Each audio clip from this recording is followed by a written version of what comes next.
Mga kabiyahero dyan, good morning. Ayan, so seatbelt muna tayo mga kabiyahero kasi ayan, papasok na tayo sa trabaho. Sa area pa tayo ng Cainta, going to Makati. Ulitin natin, good morning sa lahat, lalong na sa nakakapanood ng video nito. So mayroon tayong biyahe mamayang gabi mga kabiyahero, going to Cavite. So abang-abangan nyo yung adventure natin. So sana magandang panahon ngayon, hindi uulan pagdating ng hapon kasi parang parang ano na tawag nito sa Bisaya pa na nagtuon na ba pag abot ng hapon uulan. So sana lang magandang adventure natin mamaya, mayroon tayong puntahan. So kumusta na kaya yung nakabiyahe na ngayon? Tayo paalis pa, Sabado ngayon. So sana wala tayong biyahe sa Sunday para medyo makabawi tayo kasi street tayo ngayon na wala tayong wala tayong pahinga. Sabado, Linggo may biyahe tayo nakaraan. Tapos ngayon na naman bukas Linggo, sana wala para makapahinga tayo. Grabe. Pag umaga init tapos pag hapon ulan.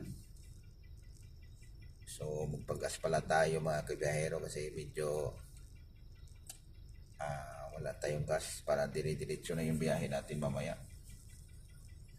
Ang dumi na yung sasakyan natin, hindi na natin ito nalinisan dahil minsan na lang natin ito ginagamit. Dahil mayroon na itong nakakuha tayo ng parking. So gagamitin lang natin ito pag mayroong mga sundo sa airport, kumbaga part-time natin. Pag may magpa-schedule natin yung mga kababayan natin na magpasundo, yun ang gagamitin natin. Tsaka mag-deliver tayo ng itlog, ayan, tuwing Sabado, gamitin natin. Pero di katulad dati na ito yung ginagamit natin araw-araw. Nandalin na isa din yun sa tumaas yung gas. Kaya ayun, so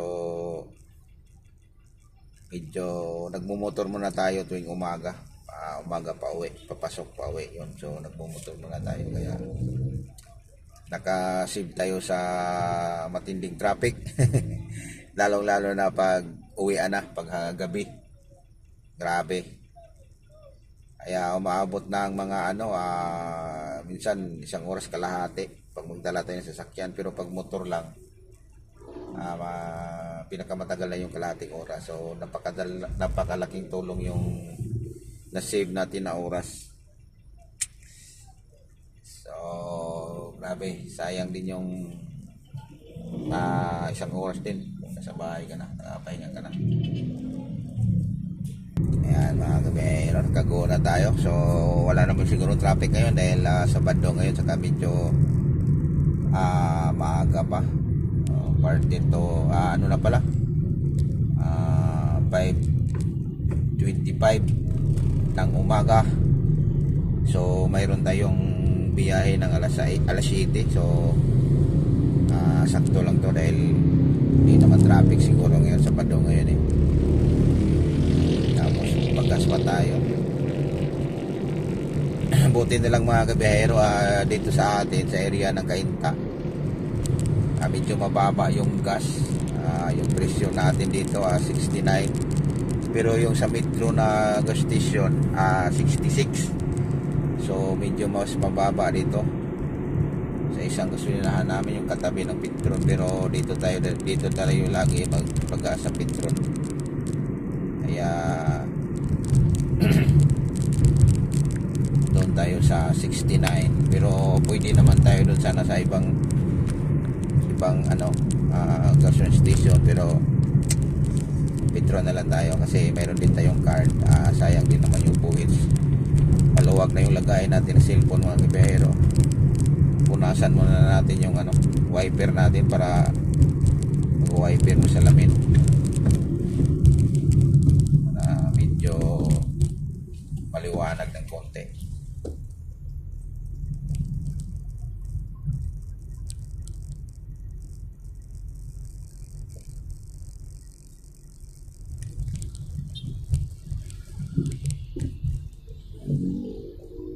Medyo maluwag lo yung ano natin, lagay ng cellphone, ayusin natin.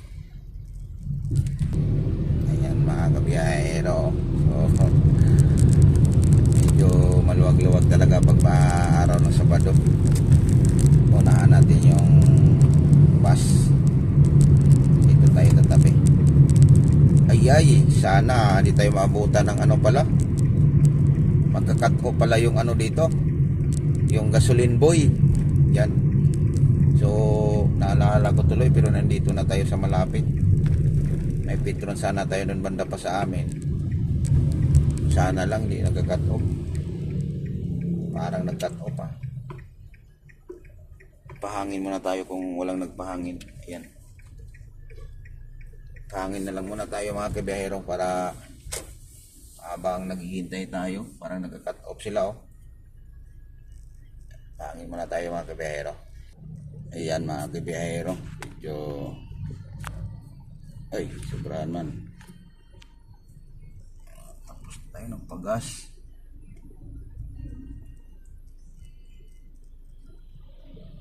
Kaya lang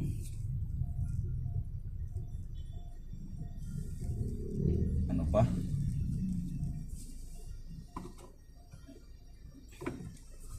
cut off pa sila.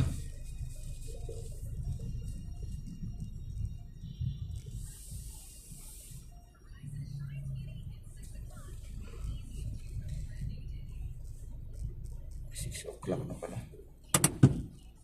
Yan mga kabiyahero, nag ano pa sila mga kabiyahero, nag cut off. Doon na lang kaya tayo magpagas sa ano. May gas pa naman tayo, kaya lang tapos na yata to eh. Ayan mga kabiyahero. Oh, grabe. 20 minutes din siguro tayo naghintay. Hintayin lang natin yung ano, yung resibo, tsaka yung card natin. So, yung presyo dito sa atin mga kabiyahero, yung dito banda sa may Kainta, sa may Sirimundo dito, Along Rodriguez to mga kabiyahero. Yung diesel nila mga kabiyahero, 69.80 cents. Tapos yung turbo na diesel, 72.80 cents din. Tapos yung gasolina nila, yung extra advance, yung kulay green, 71. Tapos yung XCS na kulay pula, 72. 20 cents sila mga kabiyahero. So yan yung gasolina dito banda sa amin. Pero yung iba, mayroon ng 67. Doon banda sa may Katipunan, nakadaan ako nung kahapon. Medyo mababa doon. Laro ko. Oo. Thank you. So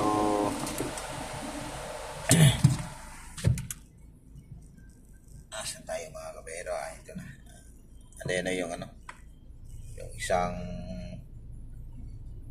ano natin, nauna. So hindi mo lang tumabi.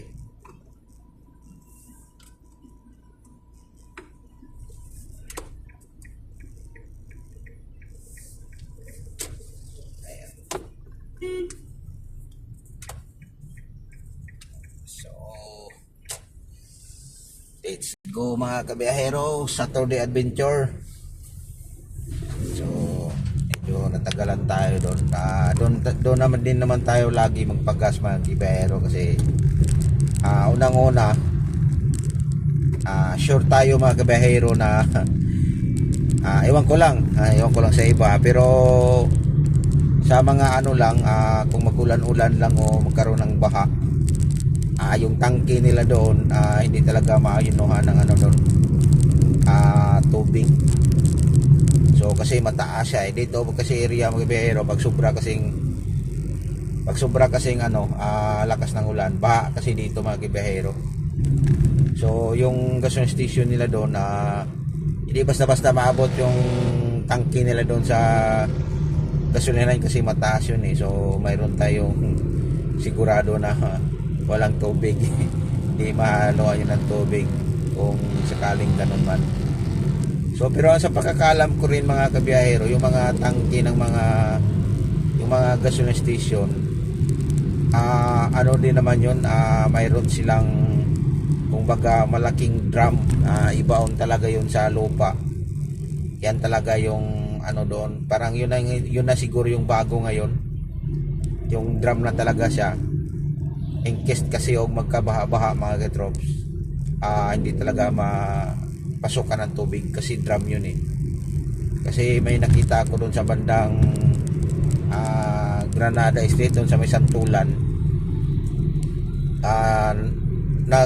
sila nag-renovate ng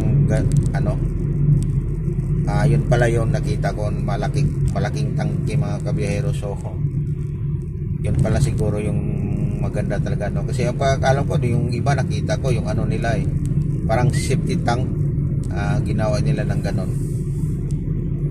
So yan yung nila, pero depende na siguro yan mga kabiyahero. Anyways mga kabiyahero, nasa area na tayo ng C5, so medyo walang traffic. So abang-abangan na lang yung mga kabiyahero yung next adventure natin.